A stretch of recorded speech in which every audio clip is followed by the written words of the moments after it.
राधे राधे दोस्तों, आप सभी को गणेश चौथ की ढेर सारी शुभकामनाएं। आज हम गणेश चौथ की कहानी सुनेंगे, जिसे संकट चौथ या तिल चौथ भी कहा जाता है।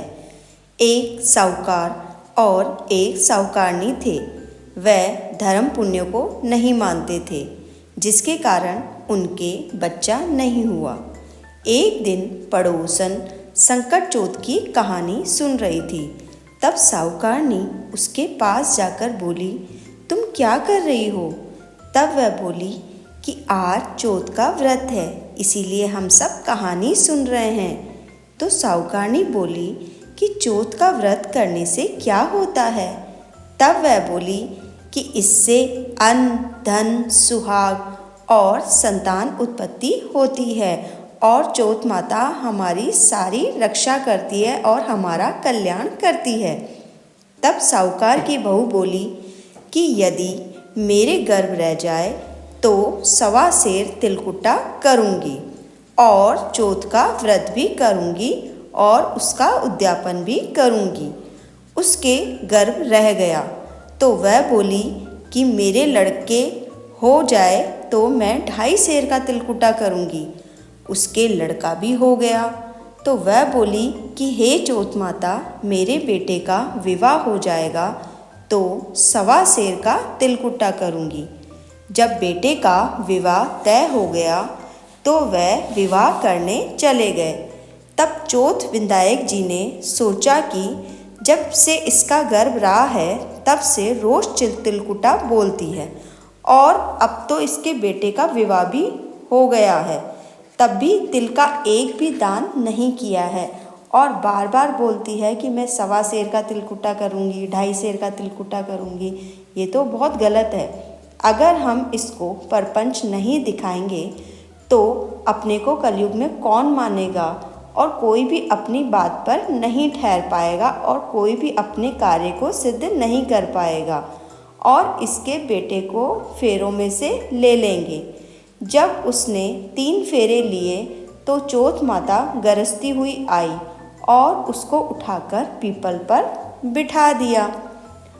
चारों तरफ हाहाकार मच गया और सब उसे ढूंढने लगे, परंतु कहीं पर भी वो बालक नहीं मिला। लड़कियां गणगौर पूजने गांव से बाहर दूब लेने जाती थी।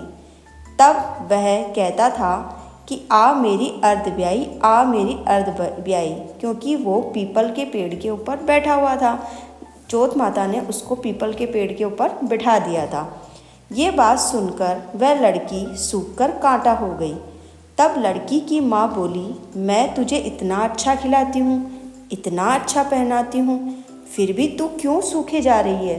तब वह बोली कि जब मैं दूब लेने जाती हूँ तो एक पीपल में से एक आदमी बोलता है कि आ मेरी अर्धब्याई आ, और उसने मेहंदी लगा रखी है माँ, सहरा बांध रखा है। तो उसकी माँ उठी और देखा कि वह तो उसका जमाई है। तब वह अपने जमाई से बोली कि तू यहाँ क्यों बैठा है? मेरी बेटी तो अर्धब्याई कर दी और अब क्या लेगा?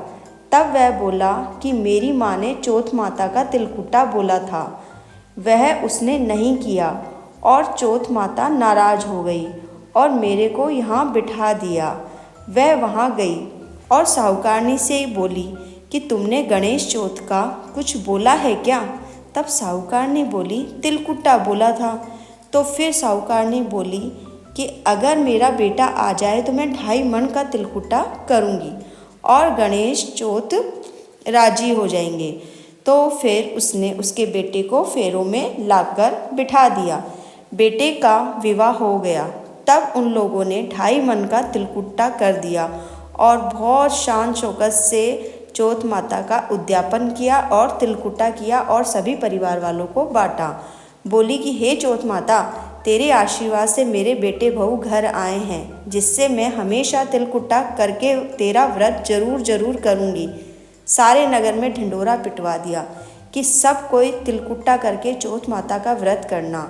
हे चौथ माता, जैसा उसके बेटे बहू को मिलवाया वैसे ही सबको मिलाना, कहते को सुनते को हुंकारा भरते को, हमारे पूरे परिवार का कल्याण करना माँ और हमें धन दौलत शोहरत सब कुछ देना, इतना देना माँ कि हम तेरा हर साल तेरा तिलकुट्टा का उद्यापन कर सकें और आपका भोग लगा सकें।